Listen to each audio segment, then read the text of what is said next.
자, 여러분 반갑습니다. 최진기입니다.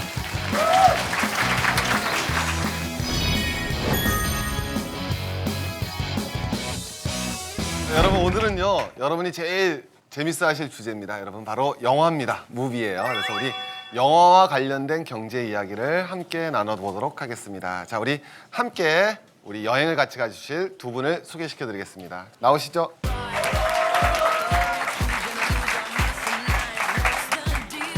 안녕하세요. 역사교사 이다지입니다. 반갑습니다.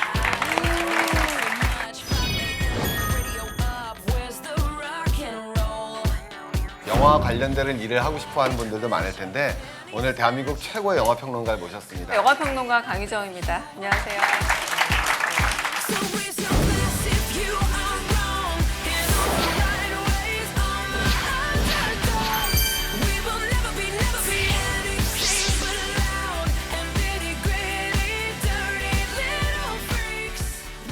영화가 어떻게 만들어지고 경제적으로 어떻게 되는지 우리 같이 한번 여행을 가보도록 하겠습니다. 자, 오늘 먼저 강연 부탁드리겠습니다. 자. 네.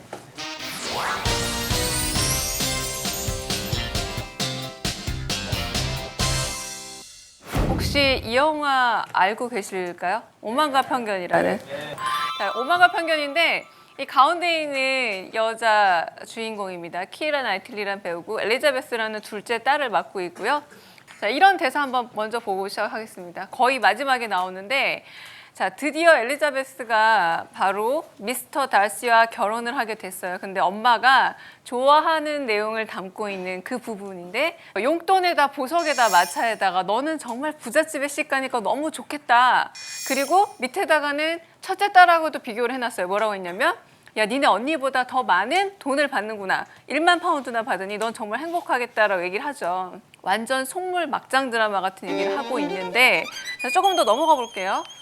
자, 아까 이제 이 남자가 다 쓰고 저 옆에 있는 엄마가 그 속물 같은 말을 하고는 미스 베넷 부인입니다.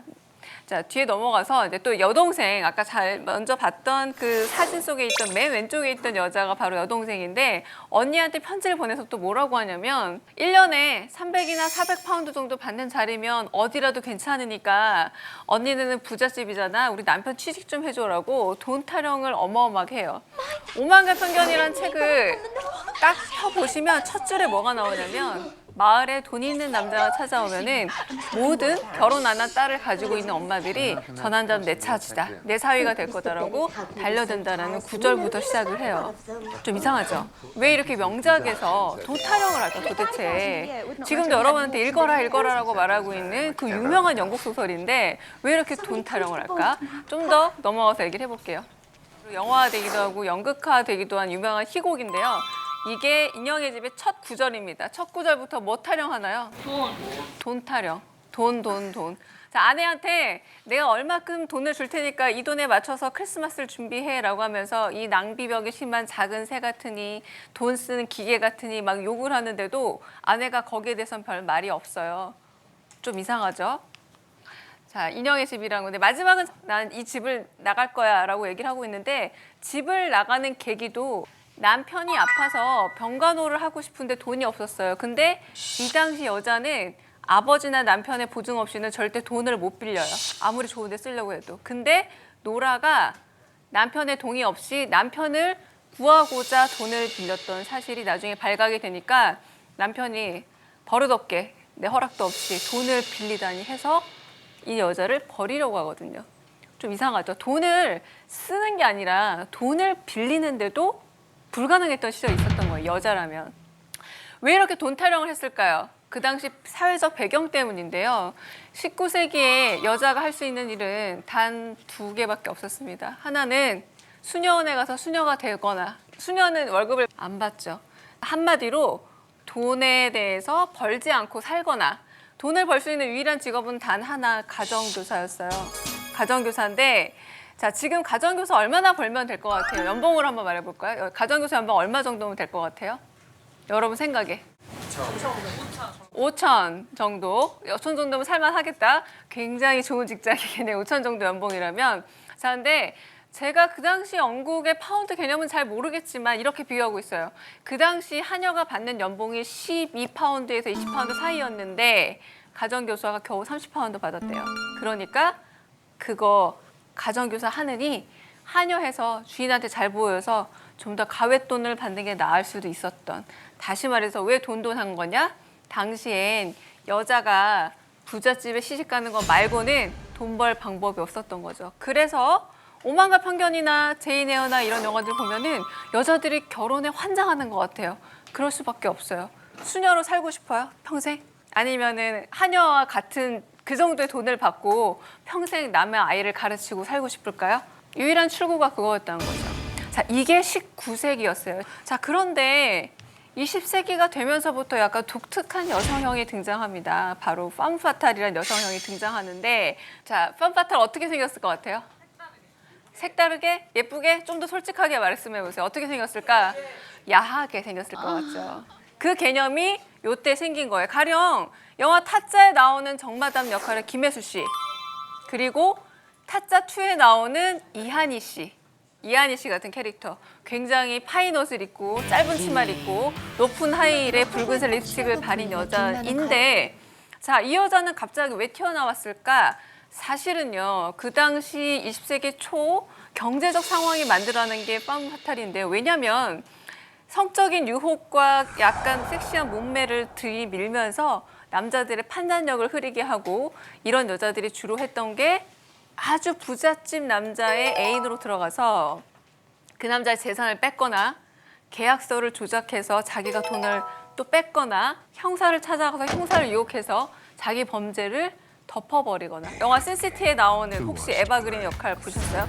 그런 역할 여자들이 바로 등장하기 시작하는데, 아까 말했죠. 어떻게 19세기만 하더라도 수녀나 혹은 가정교사였던 여자들이 갑자기 이렇게 무시무시한 여자로 바뀔 수 있었을까?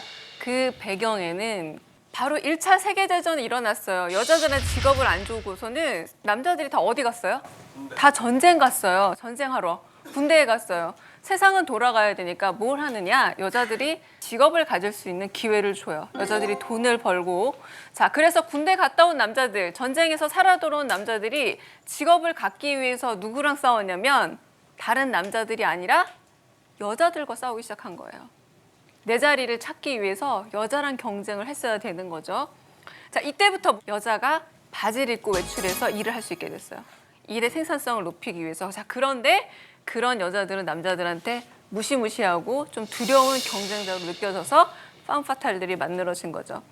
자, 팜파탈이 나오는 그 영화를 영화적 장르로 느와르라고 부릅니다. 필름 느와르라고 부르는데, 세상이 변해가고 돈의 흐름이 바뀌면서 영화 장르가 아예 만들어진 거죠. 유럽 대륙에서 2차 세계대전, 1, 2차 세계대전이 훑고 지나가다 보니까 미국은요, 전쟁으로 인해서 굉장한 부를 쌓긴 하는데 미국 대륙에서는 전쟁이 일어났나 안 일어났나요? 안 일어났어요. 그래서 어마어마한 부를 축적하게 되는 거예요. 어떤 소문이 도냐면 미국 동북부에 상수도, 우리 수돗물 틀면 술이 나온다는 소문이 돌 정도로 검은 돈들이 마구 몰려들어요. 그리고 어떻게 돈을 벌었는지 모르겠지만 갑자기 등장해서 돈을 펑펑 물 쓰듯이 쓰는 사람들이 생기기 시작하거든요. 자, 그러면서 어떤 일이 생기느냐, 이렇게 이제 파티 장면. 이 영화는 혹시 보셨을지 모르겠지만 위대한 개츠비의 한 장면이에요. 개츠비가 갑자기 어디선가 돈을 어마어마하게 벌어와서 매일매일 파티를 하는데 어디선가 계속 전화를 받거든요. 이 전화는 누구의 전화인지 모르지만 범죄 조직과 연루되어 있다는 건 충분히 짐작이 되게 영화에 설명이 돼 있죠. 자, 이게 되게 중요한 얘기예요. 돈이 넘쳐나요. 자, 그런데 이 당시에 술을 금지하고 마약도 금지했지만 수많은 이민자들이 미국으로 몰려와요. 이들은 영어도 할 줄 몰라요. 그들이 할 수 있는 일은 술을 몰래 만들고 마약 상용자들이 많은 자기네 동네에 가서 마약을 만들거나 파는 일들을 하게 되면서 소위 말하는 지하 경제가 활성화되기 시작하죠. 갱스터들. 우리나라식으로 말해볼까요? 우리나라 영화로 말해보자면 범죄와의 전쟁, 신세계, 비열한 거리. 그거 보면 어때요? 다들 합법적인 일을 하나요? 불법적인 일을 하나요? 불법적인 일을 하는데 어마어마한 돈이 거기서 생성이 되는 거죠. 자, 그런데 이런 경제적인 변화가 실제로 갱스터들이 생기면서 갱스터 장르라는 영화 장르가 생기기 시작한 거예요. 갱스터 영화 하나 소개를 드릴까요? 바로 대부입니다. 대부는 어떤 얘기냐면 밀주와 마약 밀매 같은 그런 것으로 시작했던 이 사업이 점점 어떻게 되냐면 이제는 합법화되기 시작해요. 어디로 가느냐? 점점 연예계에 진출한다거나 실제로 기업을 만들어서 합법화된 어떤 경제 생활로 바뀌어가는 거예요. 하지만 그 밑바닥은 검은 경제죠. 혹시 신세계란 영화도 보시면 겉으로 봐선 다 어때요? 다 합법적인 일을 하고 있는 회장이자 사장이지만 그들이 하고 있는 일은 불법이잖아요. 이게 바로 이제 어떤 경제적 흐름이 오히려 이제 그 영화에 영향을 주게 되는데 가장 유명한 미국 갱스터의 이름은 알카포네라는 갱스터였어요. 혹시 들어보셨어요? 옛날 영화들 보면은 알카포네. 이 알카포네가 수감됐던 감옥의 이름이 알카트라즈였는데 그가 수감된 이유가 뭐였을까요? 갱스터 짓을 했어요. 자, 근데 수감된 이유는 탈세였어요. 재밌죠? 집단 범죄, 조직 범죄도 아니고 탈세로 바로 감옥에 들어갔는데 이 재밌는 사실을 영화가 놓치지 않고 갱스터 장르로 만들었다는 거죠. 아저씨에서 여자에게 마약을 어디에 숨겼느냐고 물어보는 상황에서 고문을 하는데 뭘로 고문했는지 혹시 기억나세요? 드라이기. 너무 끔찍하죠. 여러분 매일 아침 쓰는 드라이기로 고문을 하는데 영화를 보면서 나쁜 용어와 나쁜 세계를 알게 됐던 거죠. 이렇게 갱스터 영화들이 많아지다 보니까 점점 실제 범죄 수법들을 영화에서 갖다 쓰게 되고 이런 일들이 일어나니까 미국 영화에서 이런 법까지 만들어요. 헤이스브린 오피스라는 게 뭐냐면 미국의 1930년대 너무 갱스터 영화가 잔인해지니까 아이들이 따라할 수 없도록 모방할 수 없도록 가르치지 않도록 영웅시하지 않도록 영화에서 갱스터를 너무 미화하지 말자라는 법까지 생길 정도로 그러니까 경제가 영화의 장르를 만들고 장르가 또 범죄를 만들어서 그것을 제재하는 법까지 생긴다는 거죠. 사실은요, 영화는 굉장히 대중적인 예술이에요. 영화는 혼자 보는 게 아니라 대중이 보는 거죠. 그러다 보니까 대중적인 어떤 욕망이나 사회상이 잘 반영되는 게 영화이기도 하고 대중의 욕망에 가장 잘 반영되는 건 어쩌면 돈일지도 모르겠습니다. 그래서 사회의 어두운 경제, 어두운 돈의 흐름이 가장 잘 드러나는 것, 어쩌면 여러분이 생각했던 것 이상으로 자세히 보여준 세계가 바로 영화 속 검은 경제, 검은 돈의 세계가 아닐까 생각이 듭니다. 오늘 강연은 여기까지 마치겠습니다. 감사합니다.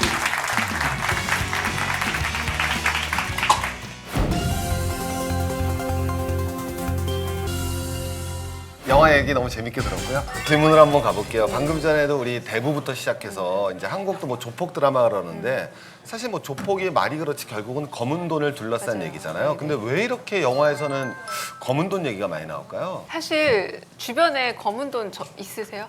보시기 힘들잖아요. 네. 근데 인간이 돈 앞에서 얼마나 비열해질 수 있는지, 얼마나 잔인해질 수 있는지 감정의 극단을 보여주다 보니까 이 범죄라는 게 되게 매력적으로 보이는 것 같고 또 주변에서 예. 못 보는 직업이고 오히려 좀 접하기 어려운 아주 첨단의 직업이잖아요. 어떻게 그렇죠. 보자면. 네. 그러니까 변호사 뭐 혹은 의사 이런 드라마가 많은 것처럼 범죄인들도 또 매력적인 또 주제가 아닐까라는 생각도 들어요. 일반인들이 좀 넘보기 힘든 그리고 그렇죠. 모르는 세계를 갖다가 그리고 그들이 네. 다루는 돈이 어마어마하잖아요. 근데 네. 사실 검은 돈이란 결국 세금 안 낸 돈이잖아요.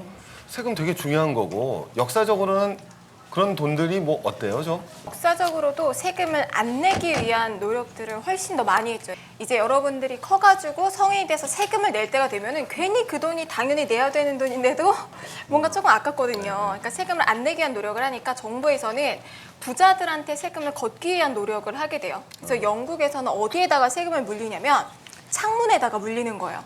그래서 왜냐면 창문의 개수가 많으면은 아마 잘 사는 집일 것이다 라는 생각 때문에 창문의 개수별로 세금을 매기게 됩니다. 여러분들이 나중에 대학교 가서 세계 여행을 다니다 보면은 창문이 없는 건축물이 있어요. 그 시기에 이제 지어진 영국의 건축물들이죠. 프랑스 같은 경우에는 창문 개수가 아니라 여기도 창문에 세금을 매겼는데 창문에 이 폭에다가 매겨요. 그럼 이게 어떻게 될까요? 그렇죠? 이 폭이 좁고 긴 창문이 이제 그 건축 양식이 유행하게 돼요. 그래서 이런 식으로 부자들한테 세금을 걷기 위한 노력을 지속적으로 이제 역사에서도 해오게 됩니다. 한마디로 얘기해서 세금과의 전쟁이네요. 그죠? 네. 그럼 돈은 근데 착한 돈도 있지 않나요, 쌤?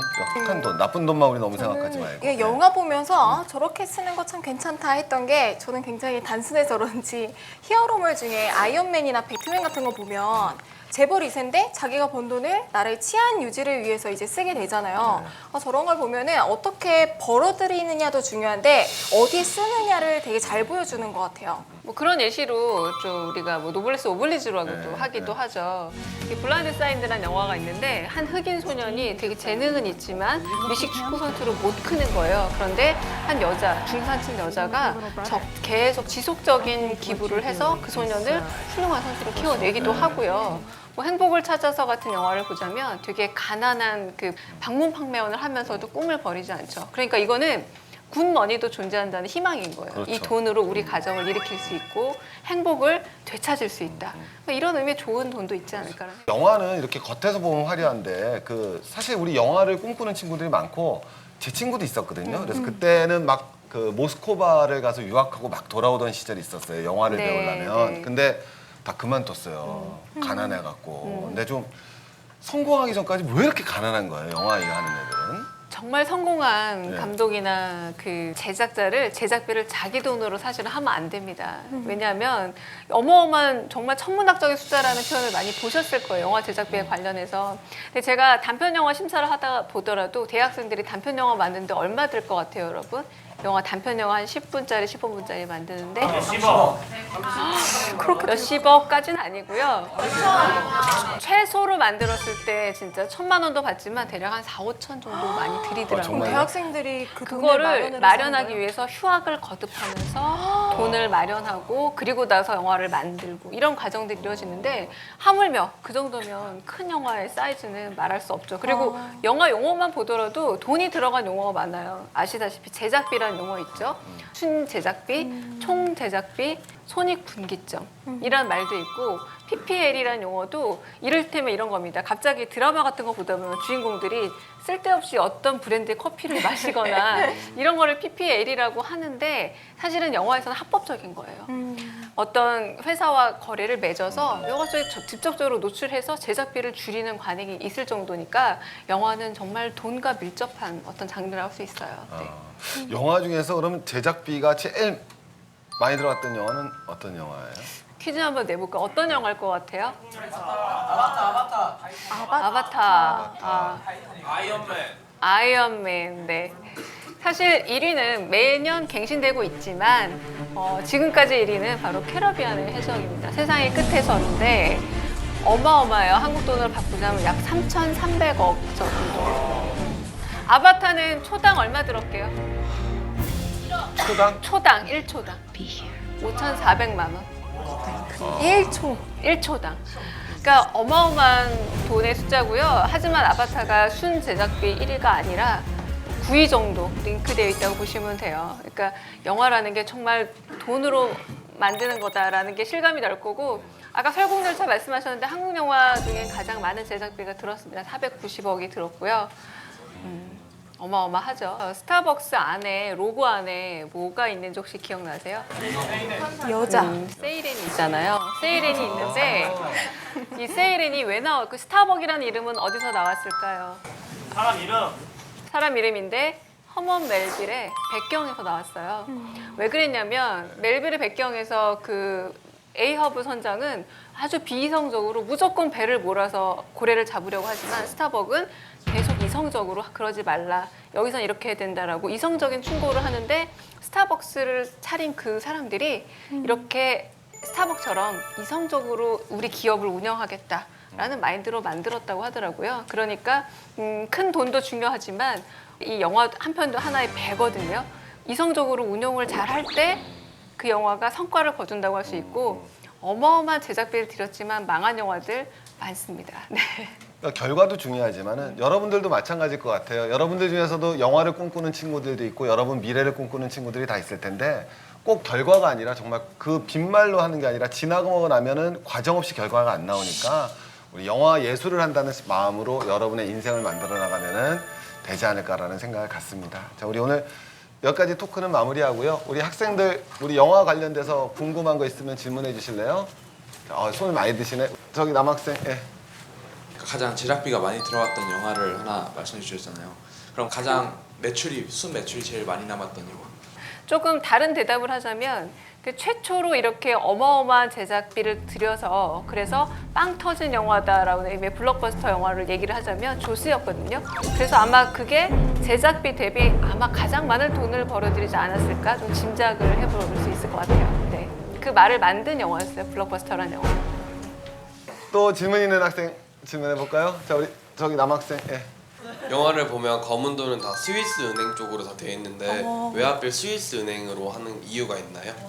그건 제가 대답을, 말씀을 네. 드릴게요. 이게 뭐냐면은 우리는 지금 스위스 산을 보잖아요. 그러면 다 아름답다고 생각하는데 그건 우리가 미를 바라보는 관점이 변한 거예요. 옛날 유럽에서는 스위스 하면은 저건 정말 사람이 살 수 없는 그런 곳이었어요. 그래서 스위스가 굉장히 열악한 환경에서 스위스가 우리가 뭐를 해나갈 것인가를 했을 때 살 수 있는 방법이 거꾸로 금융업밖에 없었던 거예요. 시계도 마찬가지예요. 그래서 금융업이 발달하게 되고 금융업인데 누가 그 산까지 와서 돈을 맡기겠어요. 그러니까 얘네들이 처음 했었던 게 우리는 이름을 묻지 않는다는 거예요. 그래갖고 검은 돈이 들어가게 되는 거예요. 그래서 스위스 애들이 먹고 살 길이 없어서 금융업을 하자. 그럼 다른 애들하고 차별할 수 있는 거는 우리 예금하는 사람들에게 이름을 절대 공포하지 말자가 되면서 스위스가 금융업이 발달하게 되는 거예요. 수준 높은 질문이었어요. 그러네요. 학생, 예. 네. 평론가님께서 그 가장 높은 점수를 주셨던 영화가 뭐예요?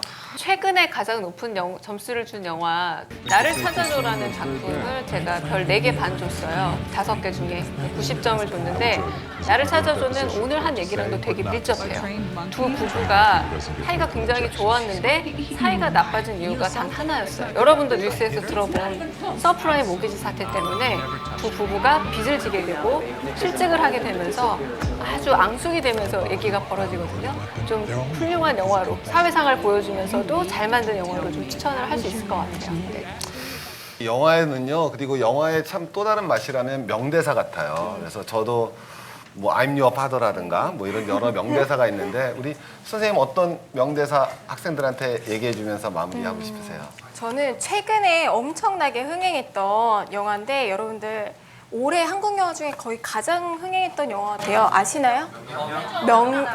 명량에 나왔던 대사인데 거기 이순신 장군이 했던 말 중에 기억나는 거 있어요? 아직 신에게 네, 신에게는 아직 12척의 배가 있나이다 라는 말을 꼭 해드리고 싶은 게 상황을 어떻게 보느냐에 따라서 겨우 12척밖에 안 남았을 수도 있잖아요. 그런데 자기가 어떤 마음을 가지고 있느냐에 따라서 그 상황을 보는 게 달라지는 것 같아요. 몸에 근육이 생기는 것처럼 생각에도 근육이 있어요. 그러니까 내가 어떤 좋은 쪽으로 생각을 자꾸 하려고 하면은 그쪽 근육이 생기는 거예요. 그래서 여러분들도 어떤 상황을 이제 파악을 했을 때 좋은 생각 근육, 긍정적인 생각 근육을 키울 수 있는 그래서 정말 뭐 위기가 오거나 정말 최악의 상황에서도 자기의 이제 좋은 점을 발견을 할 수 있는 그런 학생들이 됐으면 좋겠습니다. 선생님도 글쎄요, 전에 조금 엉뚱한 명대사 하나 알려드릴게요. 매트릭스에 보면은 빨간 약을 먹을래, 파란 약을 먹을래라고 물어보는 모피어스가 네오에게 질문하는 그 질문을 똑같이 드리고 싶어요. 살다 보면 꼭 둘 중에 하나를 선택해야 될 일이 생기거든요. 바로 그 선택이라는 거. 선택을 하면 뭔가 포기해야 될 것도 생기지만 하지만 또 책임도 생기는 것 같아요. 여러분도 앞으로 어떤 선택을 하든 그 선택을 후회하지 마시고 아주 정당한 대가를 치르면서 인생에서 뭔가를 배워갔으면 하는 바람입니다. 아 너무 좋은 얘기들 많이 주셔서 여러분들 오늘 오셔서 딱 하나라도 말 하나라도 이렇게 간직할 수 있는 그런 자리가 됐으면 좋겠어요. 여러분의 꿈을 꼭 이뤄내시기 바랍니다. 자 우리 경제 콘서트 Y 여기서 마무리하도록 하겠습니다. 여러분 정말 감사합니다.